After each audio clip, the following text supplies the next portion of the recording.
Se você fosse diretora, o que é que você faria? Eu deixaria a secretária trabalhar só 4 horas por dia e deixaria as reuniões acontecer livremente dentro da secretaria. Eu daria 2 horas de lanche e deixaria as meninas em reunião sempre no banheiro. Se eu fosse diretor, eu liberava o pessoal mais cedo. Se tivesse mais crianças, ninguém ia levar para casa. Eu deixaria eu sair a hora que eu quisesse e chegar a hora que eu quisesse para o expediente. Se eu fosse diretora, eu dava uma folga por semana. Se eu fosse gestora, eu daria um dia de folga a cada um por semana. Se eu fosse gestora, eu trabalhava só um dia na semana. Pega a visão, Cátia. Se eu fosse gestora, eu deixava os funcionários bem à vontade, fazer o que quisesse. Se eu fosse gestora, a equipe dos serviços gerais fazia poucas coisas. Se eu fosse gestora, tinha apoio para apoiar a gente. Se eu fosse gestora por um dia? Sim. Se eu fosse gestora por um dia, eu acho que eu aumentaria o horário de sono das crianças. Se eu fosse diretor, né? Se eu fosse diretor, dava 2 dias de folga para mim, 1 mês de férias por disciplina, né?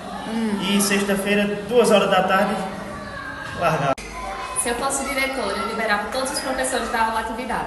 Se eu fosse diretora, eu liberaria todo mundo mais cedo, todos os dias.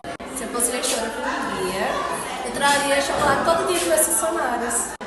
Se eu fosse diretora por um dia, toda sexta-feira eu implementaria uma lei que toda sexta-feira teria um café da manhã especial para os funcionários. Se eu fosse diretora por um dia, toda sexta-feira depois do expediente teria um balde de cerveja. Eu colocaria cama e colchão e uma salinha para os funcionários dormir no horário de almoço. Se eu fosse diretora da escola, eu iria receber todos os professores com um cafezinho.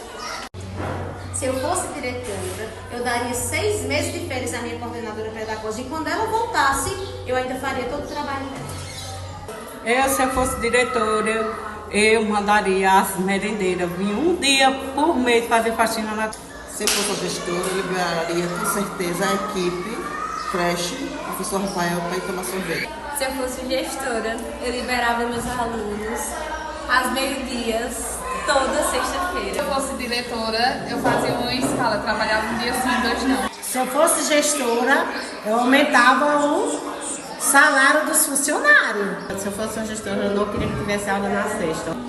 Se eu fosse diretora, eu trazia pichu, chuchu para detonar essa. Se eu fosse a diretora, eu aumentava meu salário.